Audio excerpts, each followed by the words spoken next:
materi kali ini adalah mengenai database. Kemudian saya sudah sertakan dua file. File yang pertama adalah SQLite, kemudian file yang kedua adalah SQLite JDBC.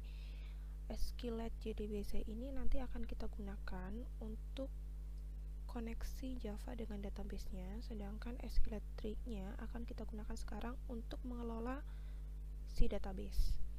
Nah, sebelum kita gunakan SQLite, kita kopikan dulu filenya ke System32. Di sini saya sudah kopikan filenya ke System32, hanya satu filenya saja, si SQLite-nya saja. Kemudian nanti akan kita buka melalui command prompt. Kita akan buka SQLite-nya melalui command prompt, tinggal ketikkan cmd. Nanti kita akan masuk ke command prompt-nya. Kemudian, sebelum kita buat database-nya, kita tentukan dulu si database tersebut mau disimpan di mana. Misalnya, saya mau simpan di sini, di D, kemudian data, kemudian database.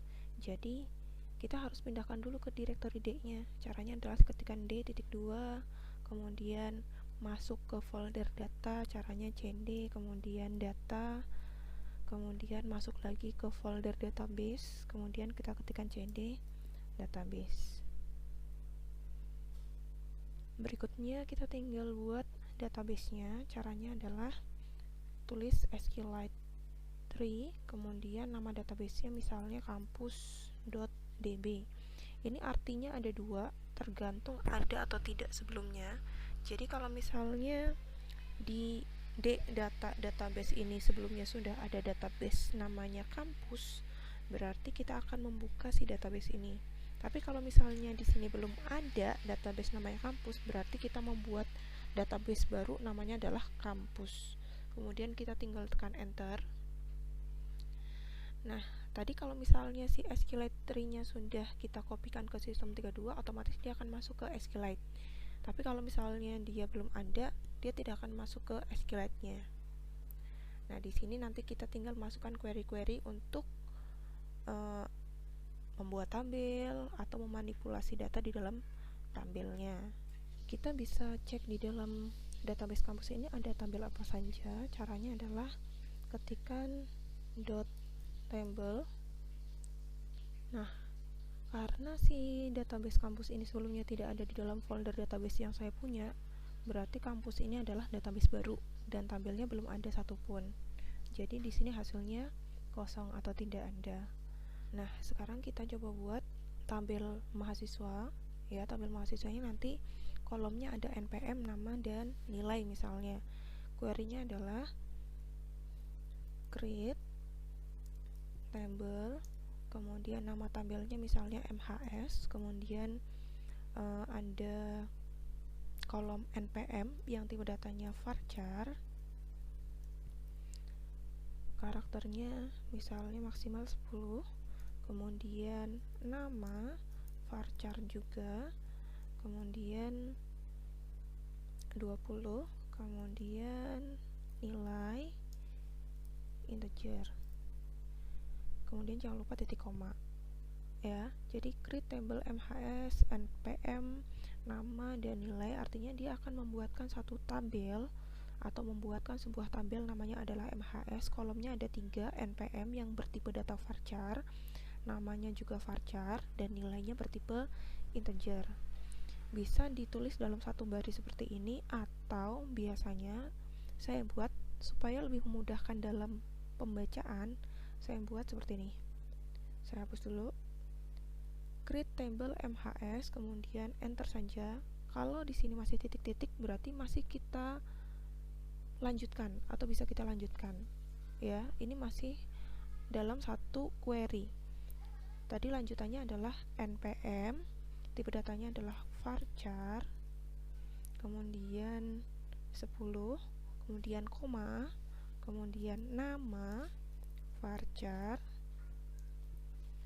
20, koma lagi, kemudian nilai integer, kemudian jangan lupa kurung tutup. Kurung tutup ini pasangannya dengan kurung buka yang di sini. Kemudian jangan lupa titik koma, kemudian enter. Nah, kita bisa cek lagi seperti tadi, dot table. Sekarang sudah ada tabel MHS yang baru saja dibuat. Nah, karena tabel MHS ini baru dibuat, berarti si tabel MHS ini kan masih kosong, belum ada datanya. Nah, kita tinggal masukkan datanya atau barisnya atau recordnya. Caranya adalah, atau query-nya adalah insert into, kemudian nama tabelnya adalah MHS, kemudian kita masukkan nilainya, ya, nilainya. Karena npm ini tipe datanya varchar, berarti kita gunakan tanda kutip. Misalnya npm-nya 111, kemudian namanya Nindi, kemudian nilai, karena nilainya bertipe integer, berarti tidak perlu kita masukkan di antara tanda kutip, langsung kita masukkan nilainya, misalnya 86. Jangan lupa titik, koma, ya. Kalau tidak ada error, di sini langsung masuk ke SQLite lagi, kemudian tidak ada keterangan errornya. Ya, kalau ada kesalahan, contohnya saya lupa tidak ketikkan values-nya seperti ini, kemudian saya tekan enter, nanti di sini ada SQL error, ya. Kemudian bisa kita lanjutkan, masukkan baris yang kedua, bisa kita ketik lagi, atau bisa juga tinggal kita tekan tombol atas bawah, up down, ya. Kemudian tinggal kita tekan yang kanan kiri, kita tinggal ganti 112, namanya misalnya Vika, kemudian 90, enter, kemudian insert lagi 113,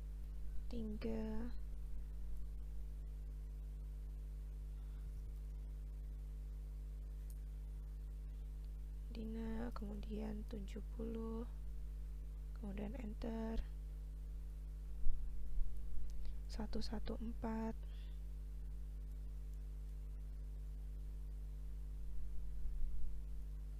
kemudian misalnya 60, enter. Nah, berarti yang sudah berhasil kita masukkan ada 1, 2, 3, 4 baris. Nah, untuk menampilkan isinya, kita bisa menggunakan query select. Nah, yang mau ditampilkan kolom apa saja. Misalnya kita mau menampilkan npm-nya, berarti select npm from MHS, titik, koma, enter. Berarti nanti dia hanya akan menampilkan npm-nya saja. Nah, kalau misalnya kita mau menampilkan npm dengan namanya, berarti tinggal kita ketikkan select npm, nama, kemudian from, nama tabelnya MHS. Berarti nanti akan ditampilkan npm dengan namanya. Atau mau ditampilkan semuanya, ya, select npm, nama, nilai, from MHS. Nanti akan ditampilkan npm nama beserta nilainya. Atau bisa juga kalau misalnya ternyata kolomnya ada banyak, kita tidak perlu menuliskan satu persatu, tinggal kita tuliskan select bintang from MHS, berarti menampilkan semuanya. Semua itu maksudnya semua kolomnya dari tabel MHS, ya. Nah, supaya lebih rapi, kita bisa tambahkan dot header on dan dot mode column. Kemudian tinggal kita select lagi. Nah, di sini dot header on-nya jadi ada judul kolomnya, kemudian dot mode kolomnya jadi kolom-kolomnya jadi lebih rapi. Kemudian berikutnya, kalau misalnya kita mau menampilkan yang namanya Vika, berarti kita tinggal tulis select, mau menampilkan semuanya dari tabel MHS yang namanya adalah Vika, where namanya sama dengan Vika, enter ya. Berarti dia akan menampilkan semuanya, semua kolomnya, NPM nama dan nilainya yang namanya adalah Vika. Kemudian kalau misalnya kita mau menampilkan NPM dan nama yang nilainya sama dengan 86, berarti select NPM, nama, menampilkan NPM dan namanya dari tabel MHS yang namanya, nilainya sama dengan 86 ya. Berarti dia akan menampilkan NPM dan namanya saja dari tabel MHS yang nilainya adalah 86. Kemudian kalau misalnya kita mau menampilkan namanya saja dari tabel MHS yang nilainya lebih besar dari 70, tinggal tulis nilai lebih besar dari 70, yang ditampilkan namanya saja. Kemudian lagi kalau misalnya kita mau menampilkan yang namanya diawali dengan huruf S, bisa kita tuliskan select bintang from MHS yang namanya diawali dengan huruf S, like kita bisa tambahkan awalnya hurufnya adalah S, kemudian kita bisa tambahkan persen. Persennya nanti akan mewakili karakter apapun di belakang si S-nya. Titik koma, kemudian enter. Nah, kalau tadi diawali dengan huruf S, S persen, berarti kalau misalnya mau yang namanya diakhiri dengan I, tinggal kita ganti persen I, enter. Nah, kalau misalnya namanya mengandung huruf N, ya bisa kita tambahkan persen N persen, enter. Kemudian kalau misalnya kita mau merubah, yang namanya Septi nilainya menjadi 70, berarti kita tinggal pakai query update, kemudian diikuti dengan nama tabelnya MHS, kemudian yang mau diubah apanya. Tadi yang mau diubah adalah nilainya, berarti set nilainya menjadi berapa? 70 yang mana? Kalau tadi yang mau diubah namanya Septi, ya tinggal kita tambahkan yang namanya adalah Septi, enter. Kita tinggal select semuanya. Nah, yang namanya Septi nilainya berubah menjadi 70. Kemudian kalau misalnya kita mau menambahkan kolom baru, misalnya nama kolom yang kita tambahkan adalah kolom kota, kita bisa pakai query alter. Caranya adalah alter table, kemudian diikuti dengan nama tabelnya MHS, kemudian kita tambahkan add, nama kolomnya adalah kota, dan si kota ini tipe datanya adalah varchar. Kemudian misalnya kita masukkan 15, di koma, enter. Kita select semuanya.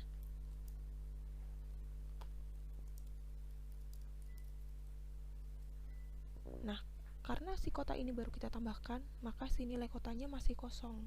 Nah, supaya kita bisa isi data kotaknya, yang kita gunakan bukan insert ya. Kalau insert itu untuk menambahkan baris, berarti kalau misalnya kita pakai insert nanti dia akan masuk satu baris berikutnya. Nah, supaya ini bisa kita isikan, yang kita gunakan adalah query update MHS set, yang mau diubah kotanya yang tadinya kosong menjadi misalnya Jakarta, yang Jakarta. Nah, kalau misalnya kita tidak gunakan where npm sama dengan 111, kalau kita tidak gunakan where npm sama dengan 111, maka semuanya akan menjadi Jakarta. Nah, kalau kita mau nilainya berbeda-beda, kita masukkan satu persatu seperti ini. Nah, kalau kita mau update yang berikutnya, caranya sama.